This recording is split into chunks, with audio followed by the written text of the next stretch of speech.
When people think about accessing their equity, they usually think they only have two options: sell the house or do nothing. But that's actually not accurate. Why do I say that? So I'm going to go through some examples for you. The first example, selling.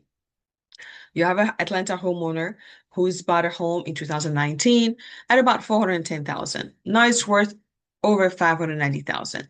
They are emotionally stuck because they have, what do they have? About a 3% interest rate. So basically anything below 4%. It's like, do I go into the next home? How am I going to get that rate? It is higher than that right now. But when we ran the full picture, they could actually eliminate all consumer debt. They could downsize and reduce monthly expenses significantly. And I did share another scenario, Tony, from last week, that's what actually they're doing because of family dynamic, where they actually decided we don't need to go bigger and higher. We actually want to downsize one slab home, but we want to make sure that everything is much more flexible for us with our budget. So selling wasn't about rates, it was about the lifestyle alignment. Okay.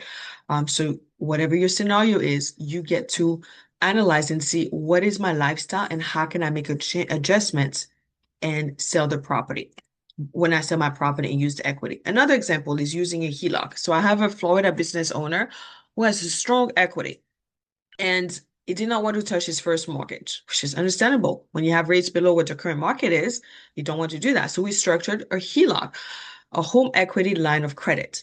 A HELOC, just quickly, is really a second lien that you can access by not touching the first. And you have usually, depending on the term, about 5 years to use it as kind of your banking, right? Where you just pay, you use, you pay, you use. So we use that strategy for him because it's short-term liquidity.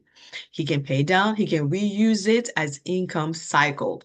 Mostly when you own a business, when you commission, and that fluctuation in your income, that is kind of a savior, and you only pay on what you use. You have about 5 years to do that. So it gives flexibility without actually replacing the great first mortgage. Example number 3. This is when I have a client who is a salaried borrower who salary or fixed income, but there isn't really like that fluctuation. They know what it's going to be. It doesn't really move. Even if there's a raise, it's let's say minimal, right? And they have about $40,000 in high interest credit cards or even personal loan. So what do? We now structure this with a fixed rate second.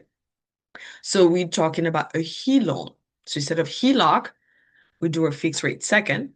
We know what your payment is going to be. It's over a longer period of time, so the payment is less.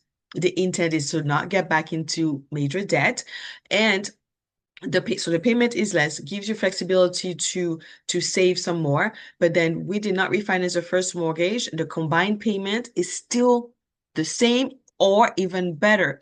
When I say it's the same, is that sometimes it actually would not be exactly the same. It could be improving the cash flow, or you can access some money, take some money from it. You condense the debt, take some money as well, and do another project and keep your payment either the same or improve. So it depends on your actual goal. So if you didn't have to give up your current mortgage rate, would that change how you think about accessing your equity? So we need to think about that.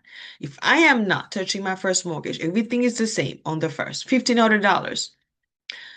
But now you have access to your equity without touching that. Would you actually think about utilizing your equity, or would you freeze and say, I'm just going to wait and see? So if you are open to seeing your options side by side, selling versus line of credit versus a fixed equity loan, I can run the numbers with you to compare. No pressure, but at least knowing where you stand and what your options are.